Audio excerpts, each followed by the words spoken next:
my friends have dyed their hair different colors. I don't mean normal hair colors like brown or black.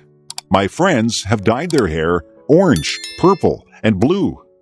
I told my mother that I would like to dye my hair green. I explained to my mother that I would only use food coloring. The green would not last forever. My mother said that dyeing your hair was a silly fad. She said that I would not look good with green hair. I said that if I couldn't dye my hair green, maybe I could get a nose ring.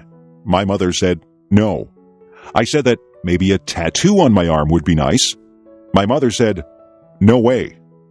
My mother said that she did some crazy things when she was a young girl. She said that she used to iron her hair to make it straight. That sounds quite boring to me. My friend Joan came over. Her hair is dyed bright pink. My father said, nice hair, Joan. I don't think that he really meant it. My mother says that when I am an adult, I can dye my hair whatever crazy color I like, but for now, she would like me to leave my hair its natural color. I tried to tell her that all my friends were doing it.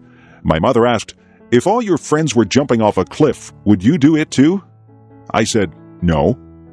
I think I'll have to wait to have green hair, but maybe by the time I'm old enough to dye my hair green, I won't want it that color. My mother says that fads change all the time. One day, something might be popular, and the next day it's not in style at all. I'll just have to live without green hair for now. I wonder what the fad will be next month. Why do people dislike other people? Some people don't like other people just because they look different. I think that is silly. I don't think that it is fair to judge someone by the way they look. Some people look very nice, but they are mean or cruel. Some people look very ordinary, but they are incredibly nice. I remember when I was in grade 1. I saw a girl across the room. She had a mean look on her face. I thought to myself that she was probably not a very nice person. I stayed away from her and played with the other children. Then we had to play a game, and the teacher said that she would pick partners for us. The teacher picked the girl with the mean face as my partner. I didn't think that the game would be much fun at all with a partner who seemed as mean as that girl. I walked up to her and said hello. The girl's face changed. She smiled at me, and she began to talk to me. Her mean face disappeared. We had lots of fun playing the game. We laughed a lot and enjoyed each other's company. That girl became my best friend. Now, when I look at her, I see what is inside her. Sometimes she doesn't smile, but I know what she is like. She is a kind and funny person. I have learned that you can't judge a book by its cover. It is not fair to dislike someone just because they don't look like you want them to look. You have to get to know a person. It doesn't matter to me what color a person's skin is. It doesn't matter to me if they are short or tall, skinny or fat, or happy or sad looking. I judge people by how they treat me, and I try to treat people like I would want to be treated. The birthday gift. It is going to be my father's birthday. What can I give him? I don't have much money. I have looked all through the stores, and I have not found anything that I think he would like or that I can afford. I have thought very hard about what to buy for him. I thought that he might like some candy, but my father really doesn't eat many sweets. I thought that he might like a new shirt, but he has lots of clothes. I can't afford a new car or computer for him. I was watching him on the weekend. He cut the grass, washed the car, took out the garbage, weeded the garden, and watered the plants. I got an idea. I went to my room and took out some paper. I cut out pieces of paper, and I wrote on them. I wrote on one piece of paper that I would wash the car every weekend for the summer. I wrote on another piece that I would take out the garbage every week for the summer. I also wrote that I would cut the grass, weed the garden, and water the plants every week for the summer. I made a birthday card for my dad, and I put the pieces of paper inside it. I went downstairs and gave my gift to my dad. My dad thought that the gift was very thoughtful. He said that it was a gift from the heart. I did all those things for my dad all summer. He said that he had a lot of free time because I helped him so much. My dad and I are good friends. I don't mind doing things for him because I know that he is always there to help me out. A good gift doesn't have to be something that costs a lot. My dad says that the best gifts are the ones that show how much you care for the other person. I'm glad my dad liked his gift. Video designed by English7levels.com. New Year's Day. On New Year's Day, people start a new year. Many people make resolutions. They resolve to be better people. Some people decide that they will lose weight so that they can be healthier. Some people decide to give up smoking. They also want to be healthier. There are all kinds of resolutions that people make. Some people try not to lose their tempers. Some people say that they will work harder. There are people who try to give up bad habits. Every year, my brother says that he will stop biting his nails. He stops biting his nails in January, but by February, he always starts again. That is the thing about New Year's resolutions. People seldom keep them. Everybody starts out with good intentions, but it is very hard to stick with them. I don't make New Year's resolutions. I find that I just break them. I just work day by day to break my bad habits. I know that I eat too many sweets. Every day, I just try to resist them. I think that every day is a new day, regardless of whether it is New Year's Day or not. Bad habits are hard to break. The best thing is never to start any bad habits. I don't know if my brother will ever stop biting his nails, but I know that each January he intends to stop. Maybe one of these New Year's days he'll get over that habit. If I could fly. I sometimes imagine what it would be like if I could fly like a bird. Just imagine what it would be like to soar into the sky, flying high above the trees. You could stand on high rooftops and never be afraid of falling. You would see so many things as you flew over rooftops and forests. You would feel incredibly free as you traveled from place to place, not bothered by road signs or traffic jams. If I could fly like a bird, I would start from my backyard and travel through town. I would look down on the houses and factories. When I got tired, I would land in a field and take a nap. I would travel above rivers and follow them as they wound along and emptied into lakes and oceans. I would fly above parks, and I would call out to the children as I flew high above them. I would dip and dive as I flew. I would soar up high and dive down low so that I could almost touch the treetops. Have you ever flown? I know that you can't fly like a bird, but you might have taken an airplane ride. When you're in an airplane, you pass through clouds. It is exciting to take an airplane ride. I love taking airplane flights. I like to look down at the earth. When you're up that high, everything below you looks tiny. That's the closest I'll get to flying like a bird. But I can still use my imagination and spread my wings and soar high above the world just like a bird. What I look for in a friend. What is it that makes somebody your friend? Some people are nice and you have fun with them. Some people are nice to talk to, but they don't become special to you. Some people become very close to you. Those people are the ones who become your good friends. Did you ever wonder why certain people do become your good friends? Friends usually have something in common. Often, friends enjoy doing the same things as each other. Maybe they like the same sports or the same music, or maybe they can even talk about problems or schoolwork. Friends usually find a common bond. Friends share ideas and listen to each other. Sometimes people who don't have similar interests even become friends. You can learn a lot from a person who likes different things than you. The most important thing about friends is that they must communicate with each other. A good friend is a person who takes the time to listen to the other person. One of the most important things that I think a friend should have is a sense of humor. I like to laugh with my friends. I like to feel comfortable around my friends. It is nice to be able to talk and laugh with people who have similar interests. It is nice to share things with people and learn about their interests. You become a better person if you are able to learn things from others. Life is a journey. On that journey, you meet many people. Some of those people will change your life. You have to choose your friends with care. A good friend is worth more than all the gold in the world. A good friend will make your journey through life more pleasant. Make friends along the way, and the path through life will be very rewarding. A funny thing happened on the way to school. Last Friday it was very windy. I was walking down the street with my friend John.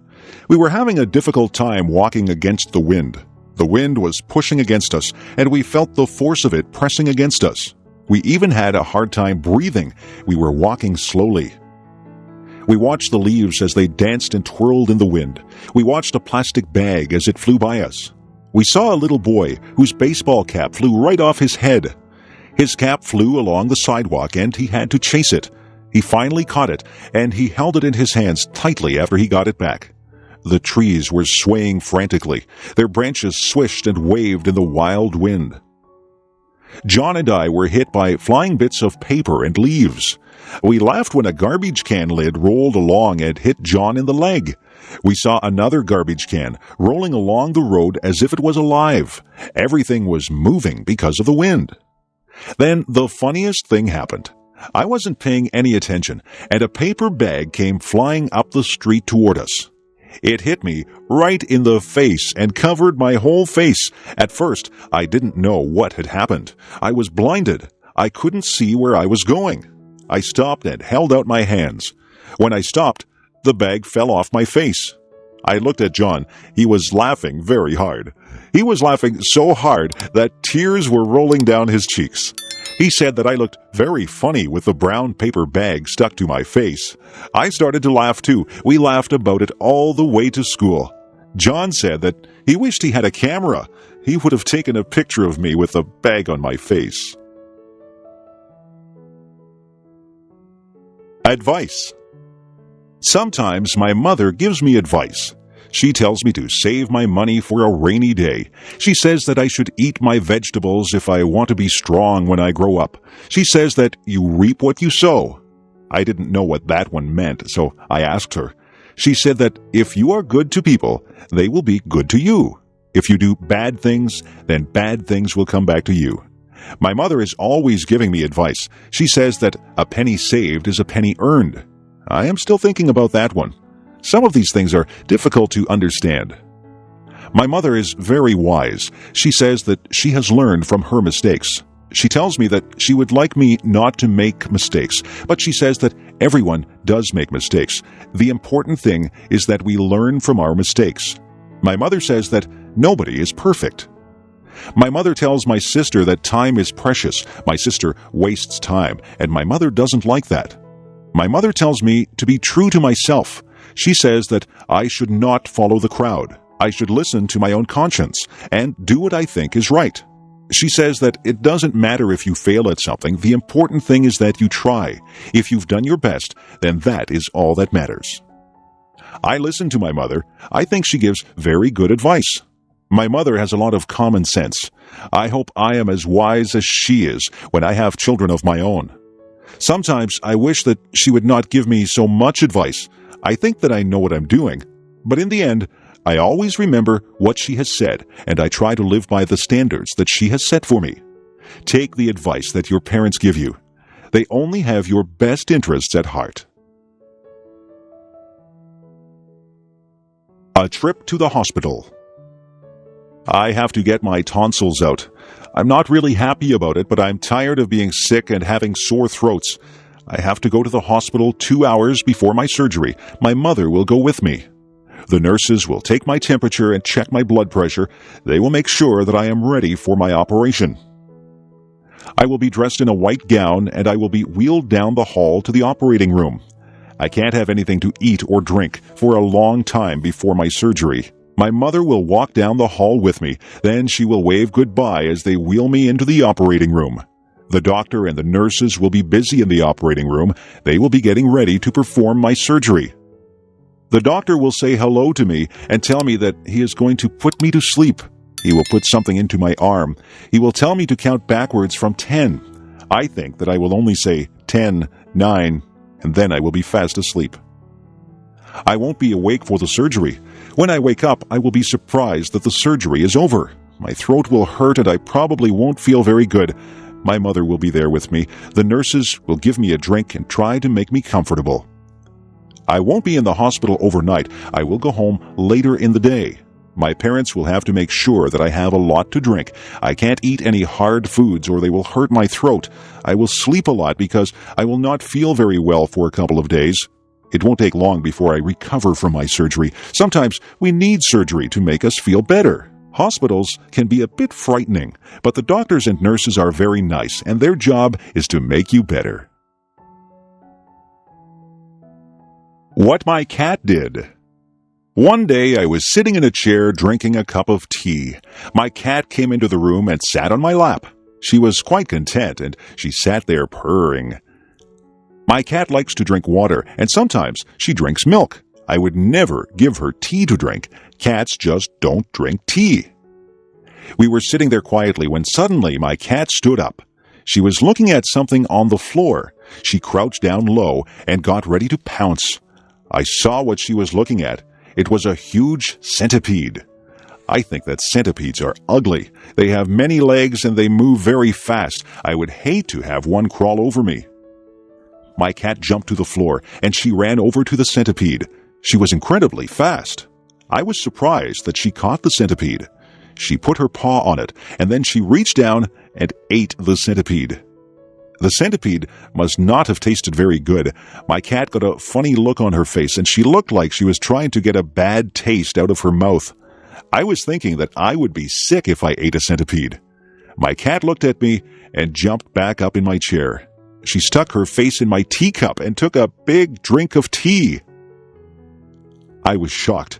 I had never seen a cat drink tea before. I think that the centipede must have tasted so bad that my cat just needed something to wash the taste out of her mouth. Guess what? I didn't finish my tea. I threw it out and washed out the cup. My cat has never had a drink of tea since that day.